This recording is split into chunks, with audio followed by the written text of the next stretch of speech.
दोस्तों आज की इस वीडियो में बताने वाले हैं कि हम लोग की घर में जो इलेक्ट्रिक बोर्ड लगी हुई रहती है उसमें ये स्विच लगी हुई रहती है जिससे हम लोग बल्ब को ऑन ऑफ करते हैं, पंखा को ऑन ऑफ करते हैं या जो भी सामान चलाते हैं उससे चालू बंद इससे हम करते हैं। जब ये स्विच खराब हो जाती है तो हम लोग मार्केट में जाते हैं और 25-30 रुपए में एक स्विच देता है खरीद कर लाकर, इसको हम लोग लगा लेते हैं। लेकिन ये खराब हो जाता है तो इसको फेंकना नहीं है, इसको हम लोग फिर से रिपेयरिंग करके 5 से 10 साल या 20 साल आसानी से चला सकते हैं। तो इसको कैसे रिपेयरिंग करना है इस वीडियो में हम आपको एक एक पॉइंट विस्तार से बताएंगे। तो चलिए दोस्तों बिना देर करते हुए इस वीडियो को शुरू करते हैं। तो दोस्तों अभी जो मेरे हाथ में ये स्विच देख रहे हैं ये पूरी तरह खराब हो गया है। इसको 20 से 30 बार लगातार इस तरह टिपने से कभी एक बार लाइन आता है वो भी कट जाती है। इसको कैसे ठीक करना है तो सबसे पहले चलिए इसको हम चेक करके आपको दिखाना चाहेंगे। यहाँ पे रख दे रहे हैं। उसके बाद में ये मल्टीमीटर हम यहाँ पे चलिए ले लेते हैं। मल्टीमीटर को यहाँ पे रख लिए। उसके बाद यहाँ पे दोनों प्रोब को हम सटाकर कंटिन्यूटी चेक करा दे तो देख सकते हो बिल्कुल दोनों प्रोब ठीक काम कर रहे हैं। अब इस दोनों पॉइंट पे हम सटाकर यहाँ पे देख रहे हैं तो देखिएगा मल्टीमीटर में कोई भी रिस्पॉन्स नहीं मिल रहा है, बल्कि मल्टीमीटर में बीप की आवाज आनी चाहिए। अब चलिए दोबारा इस स्विच को हम यहाँ से ऑन करते हैं। उसके बाद यहाँ पे हम दबा कर देखते हैं तो देखिएगा दोनों पॉइंट को यहाँ पे हम सटाए हुए हैं।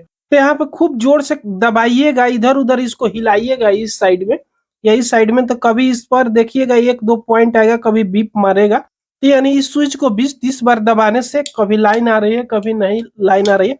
तो सबसे पहले इसको खोलना होगा। ये देखिएगा ये एंकर कंपनी का है। हम लोग की एरिया में ज्यादा एंकर कंपनी का स्विच या कोई भी पार्ट पुर्जा मिलता है तो वही हम लोग यूज करते हैं। तो अगर आपके पास भी एंकर कंपनी का स्विच है तो इसको कैसे ठीक कर सकते हैं, सेम टू सेम खोलने का तरीका मिल जाएगा। लेकिन खोल लीजिएगा तो कोई भी स्विच का रिपेयरिंग करने का तरीका एक ही होता है। तो इसमें खोलने का कहीं पर भी दूसरा आपको स्क्रू नहीं मिलेगा।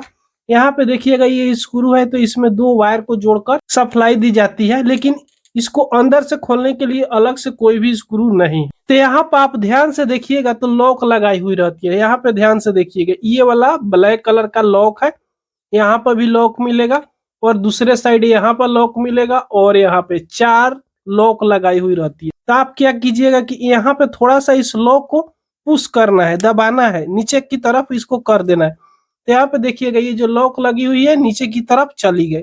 फिर दूसरी वाला लॉक को सेम तरीका से इसको दबाकर नीचे की तरफ कर लेना है। फिर इसको इस तरफ पलट ले लाना है। उसके बाद में ये जो लॉक है इसको दबा देना है नीचे की तरफ, जोर से दबाइएगा तभी ये अंदर जाएगा। देखिएगा इस तरह हम इसको दबा दे रहे हैं। देखिएगा एक बार पुट सी करके अंदर ये चला गया। अब ये बाहर कैसे निकलेगा तो इसको इस साइड से अब यहाँ से ऊपर उठाइएगा ना तो ये बाहर आसानी से निकल जाएगी। इस तरह ध्यान से देखिएगा, अगर लॉक ठीक से नहीं छोड़ा होगा तो नहीं निकलेगा। तो चलिए हम थोड़ा सा और दबाकर इधर से देख लेते हैं।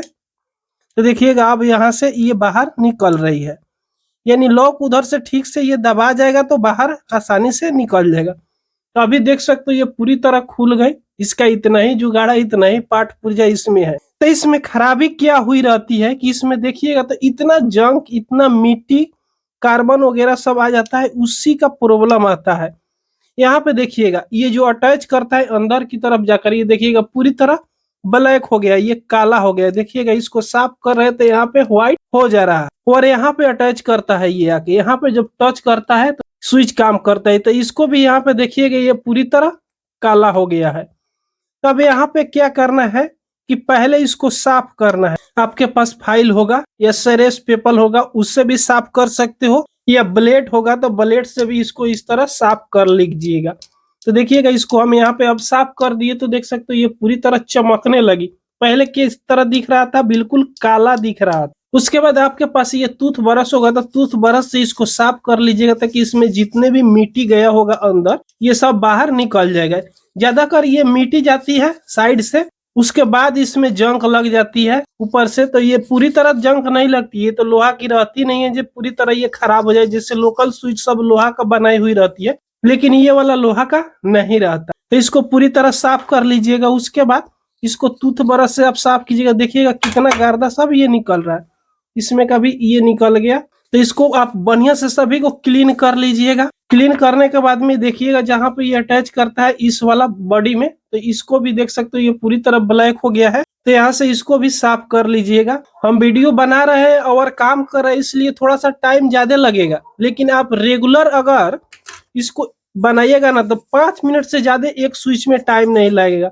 अगर फास्ट काम कीजिएगा तो 2-3 मिनट में खोलकर इसको साफ करके और फिर से कस लीजिएगा। तो चलिए इसको पूरी तरह हम साफ कर लेते हैं। अभी बहुत इसमें जंक वगैरह है, तो इन सबको जितना साफ करना था उतना साफ हम इसको कर लिए। फिर इसको इसी तरह लगा देना है इसमें। तो ये इस तरह लगेगा, तो देखिएगा पहले जिस तरह इसमें लगा हुआ था सेम तरीका से इसको इसमें फंसा देना है। तो देखिएगा एक पॉइंट को तो यहाँ पे हमने लगा दिया, उसके बाद दूसरे पॉइंट को लगाना है। तो दूसरे पॉइंट को कैसे लगाना है इसमें, तो इसमें देखिएगा ये जो एक बुनका आपको दिख रहा है, पॉइंट दिख रहा है, इस पॉइंट को और इसमें भी एक पॉइंट आपको दिखेगा, तो दोनों पॉइंट बिल्कुल आमने सामने होना चाहिए। तो सेम पॉइंट इसमें करके और इसको दबा दीजिएगा ना तो ये बैठ जाएगा। तो इसको जोर से यहाँ पे दबा देना है। तो चलिए यहाँ पे हम इसको जोर से यहाँ पे दबा दिए, तो देखिएगा ये 100% अब वर्क ये करने लगा, जिस तरह ये अब नया में काम करता था। अब चलिए इसको चेक करके हम आपको दिखा रहे हैं।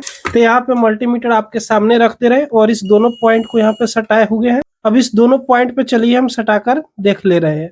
तो अभी देखिएगा मल्टीमीटर में कोई भी कंटिन्यूटी नहीं मिल रहा है। अब स्विच को यहाँ से हम ऑन कर लेते हैं। उसके बाद चलिए यहाँ पे सटाकर देख रहे हैं, तो देख सकते हो 001 पॉइंट यहाँ पे बता रहा है और कभी भी अब नहीं छोड़ा है। पर ऊपर यहाँ से ये काम करने लगा, अब थोड़ा सा भी ये छोड़ने का नाम नहीं ले रहा है।